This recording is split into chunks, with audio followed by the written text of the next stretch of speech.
भारतीय संस्कृति में कई प्रकार के विवाह का उल्लेख मिलता है। प्रजापति विवाह उनमें से सबसे उत्तम माना जाता है। इस प्रकार में लड़का लड़की के पिता को लड़की का हाथ मांगने के लिए मनाता है। वो लड़की के पिता से कन्यादान मांगता है।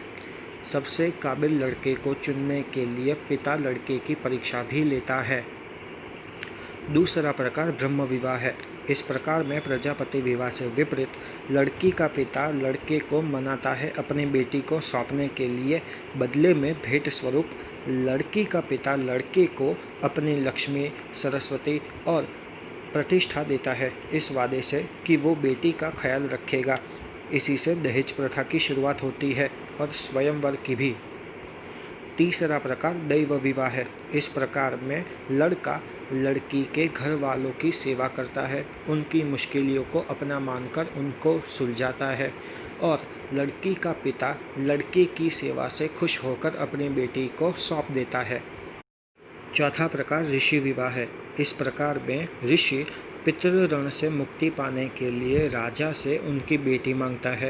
राजा भी अपनी बेटी के साथ ऋषि को घर बसाने के लिए लक्ष्मी, घर चलाने के लिए गाय और बैल और खेती बाड़ी करने के लिए ज़मीन का टुकड़ा देता है। इस प्रकार राजा या फिर अमीर बाप अपने लड़की को एक गरीब लेकिन गुणवान लड़के से शादी कराता है।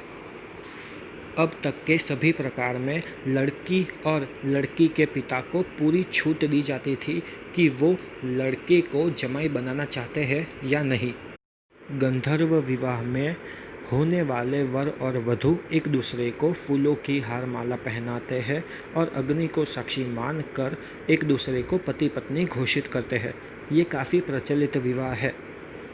राक्षस विवाह में लड़की का अपहरण किया जाता है। असुर विवाह में लड़की को खरीदा जाता है। पिशाच विवाह में लड़की के साथ बलात्कार करके शादी मनाया जाता है।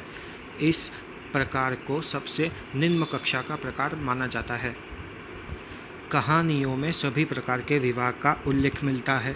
महाभारत में देवव्रत अपने भाई विचित्रवीर्य के लिए काशी की 3 राजकुमारी अम्बा, अंबिका और अम्बालिका का अपहरण करता है, जो राक्षस विवाह है। कुंती और पांडु का विवाह ब्रह्म विवाह माना जाता है, क्योंकि कुंती ने स्वयंवर में पांडु को चुना था। पांडु और माद्री का विवाह असुर विवाह कहा जाता है, क्योंकि कुल की शोभा बढ़ाने के लिए सत्यवती ने माद्री के पिता को धन और प्रतिष्ठा दी थी। दुष्यंत और शकुंतला का विवाह गंधर्व विवाह कहा जाता है। शिव और पार्वती का विवाह प्रजापति विवाह माना जाता है, जहाँ शिव जी हिमावत से अपनी बेटी हिमावती का हाथ मांगने के लिए दुल्हा बन के आते हैं। हिमावती, पार्वती और उमा तीनों एक ही देवी के नाम हैं।